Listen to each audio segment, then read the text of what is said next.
دوستو، اگر آپ لوگوں سے یہ سوال کیا جائے کہ اس وقت پوری دنیا میں سب سے زیادہ مسلم آبادی والا دیش کون سا ہے،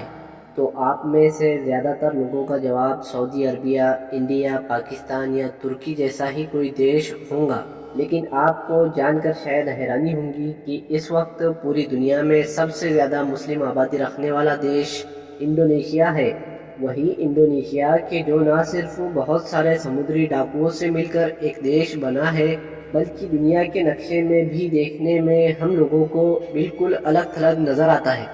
آپ کو بتاتے چلے کہ اس وقت انڈونیشیا کی آبادی لگ بھگ 27 سے 28 کروڑ ہے، اور اس پوری آبادی میں سے صرف 87% تو وہ لوگ ہیں کہ جو اسلام دھرم کو فالو کرتے ہیں۔ باقی کے بچے ہوئے 13% میں ہندو، بدھ، عیسائی اور اس جیسے بہت سارے دھرموں کو فالو کرنے والے لوگ رہتے ہیں۔ دوستو، اب سوال یہاں ہے کہ آخر انڈونیشیا نام کا وہ دیش کہ جس میں کسی دور میں صرف ہندو اور بدھ دھرم کو فالو کرنے والے لوگ رہا کرتے تھے،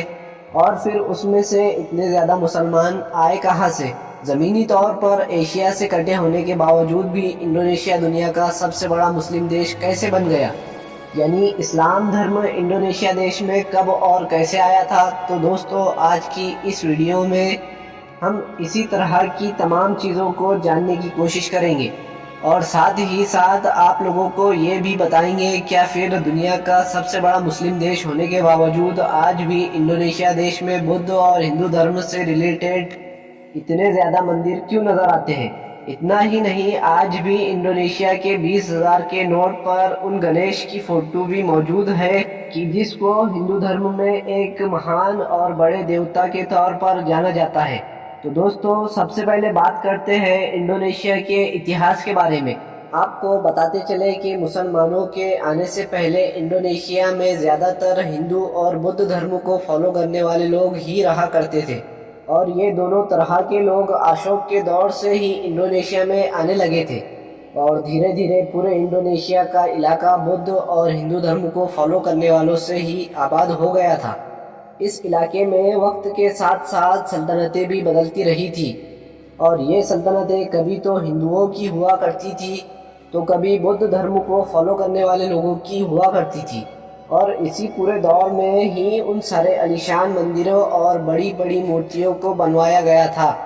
کہ جو آج کے دور میں ہم لوگوں کو انڈونیشیا دیش میں ہی نظر آتی ہے، جو کہ جس علاقے میں ہندوؤں کا راج ہوا کرتا تھا تو وہ اس علاقے میں اپنے بڑے بڑے مندروں کو بنوایا کرتے تھے۔ وہیں دوسری طرف جس علاقے میں بدھ دھرم کو فالو کرنے والے لوگوں کا راج ہوا کرتا تھا، اس علاقے میں وہ لوگ بھی اپنے دھرم سے ریلیٹڈ بڑی بڑی مورتیوں اور عالیشان مندروں کو بنوایا کرتے تھے۔ اس کے بعد دھیرے دھیرے وقت گزرتا گیا، اور پھر ہماری دنیا میں شروعات ہوئی ایک نئے دور کی۔ اسلام دھرم مکہ اور مدینہ جیسے شہروں سے نکل کر پوری دنیا میں پھیلنا شروع ہو چکا تھا، خاص طور سے پیغمبر حضرت محمد صلی اللہ علیہ وسلم کے اس دنیا سے ظاہری طور پر چلے جانے کے بعد خلفائے راشدین کا دور شروع ہوا، تو ان کے دور میں مانو مسلمانوں نے فتوحات کا ایک نیا سلسلہ شروع کیا تھا۔ اس کے بعد بنو امیہ کے دور میں مسلمانوں نے افریقہ کو پار کر کے یورپ کے دوسرے چھور پر یعنی اسپین میں بھی اپنی حکومت قائم کر دی تھی۔ دوسری طرف ہندوستان میں بھی 712 عیسوی میں محمد بن قاسم کی لیڈرشپ میں مسلم فوج دستک دے چکی تھی، لیکن بھارت دیش میں اسلام دھرم کو بڑی تیزی کے ساتھ پھیلانے میں سب سے بڑا کردار صوفیوں اور ان تاجروں نے ادا کیا کہ جو تاجر اپنے بزنس پر کچھ سے ساؤتھ انڈیا میں آتے رہتے تھے، خاص طور سے وہ علاقہ کہ جہاں پر آج کے دور میں کیرلا جیسی اسٹیٹ موجود ہے۔ اس میں تو مانو بہت پہلے سے ہی عرب تاجروں کا آنا جانا لگا رہتا تھا۔ ان تاجروں سے انسپائر ہو کر ہی ہندوستان کے لوگوں نے بڑی تیزی کے ساتھ اسلام دھرم کو اپنانا شروع کر دیا تھا۔ انہی عرب تاجروں نے اب ساؤتھ انڈیا سے آگے بڑھ کر سمندری راستوں سے انڈونیشیا میں گھسنا بھی شروع کر دیا تھا کہ اپنے بزنس کو اور زیادہ آگے بڑھا سکے، اور پھر دھیرے دھیرے جس طرح سے انڈیا میں رہنے والے لوگوں نے عرب تاجروں سے انسپائر ہو کر اسلام اپنانا شروع کیا،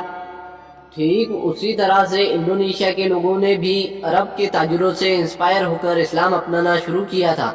دوستو، انڈونیشیا میں اسلام دھرم کون سی سن میں پھیلنا شروع ہوا تھا، اس بارے میں تو اتہاسک کتابیں خاموش ہے،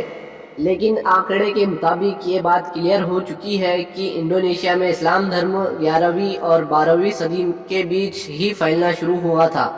کیونکہ انڈونیشیا کی ایک سب سے پرانی قبر پر جو تختی لکھی ہوئی ہے اس پر سن 1080 لکھا ہوا ہے،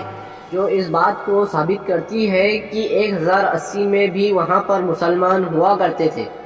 آپ کو بتاتے چلے کہ آج کے دور میں انڈونیشیا دنیا کا سب سے بڑا مسلم دیش مانا جاتا ہے، لیکن اس کے باوجود بھی انڈونیشیا اپنے آپ کو ایک مسلم دیش کے طور پر ریپرزینٹ نہیں کرتا، بلکہ وہاں پر ڈیموکریسی موجود ہے اور وہ لوگ اپنے دیش کو اپنے لکھے ہوئے سنویدھان کے حساب سے چلاتے ہیں۔ آپ کو بتاتے چلے کہ انڈونیشیا دنیا کے ان چند دیشوں میں سے ہے کہ جو اپنے کلچر اور اپنے ہسٹوریکل چیزوں کی سب سے زیادہ قدر کرتا ہے، اور بھی انڈونیشیا کے سبھی لوگ نہ صرف اپنے کلچر کو حد سے زیادہ پروموٹ کرتے ہیں بلکہ اس کو بچائے رکھنا اپنا سب سے بڑا فرض سمجھتے ہیں،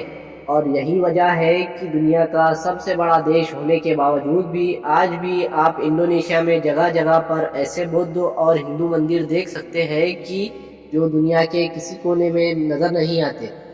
بلکہ بدھ دھرم میں سب سے بڑا مانے جانے والا مندر بھی انڈونیشیا میں ہی موجود ہے۔ اپنے کلچر کو حد سے زیادہ پروموٹ کرنے کا ہی نتیجہ ہے کہ آپ لوگ انڈونیشیا جیسے ایک سب سے بڑے مسلم دیش کے 20,000 کے نوٹ پر ان گنیش کی فوٹو کو آسانی کے ساتھ دیکھ سکتے ہیں کہ جن گنیش کو ہندو دھرم میں ایک بڑے بھگوان کے طور پر مانا جاتا ہے، جبکہ اسلام دھرم سے ان کا دور دور تک کوئی رشتہ نہیں ہے۔ فی الحال دوستو، آج کے اپنی ویڈیو کو ہم یہیں پر ختم کرتے ہیں۔ ویڈیو پسند آنے پر نہ صرف لائک کریں بلکہ اپنے فرینڈز کے ساتھ بھی شیئر کریں، اور اسی طرح کی نالجیبل اور ہسٹوریکل ویڈیو ہمیشہ دیکھنے کے لیے ہمارے اس چینل کو سبسکرائب کرنے کے ساتھ ساتھ بیل آئیکن کو پریس ضرور کریں۔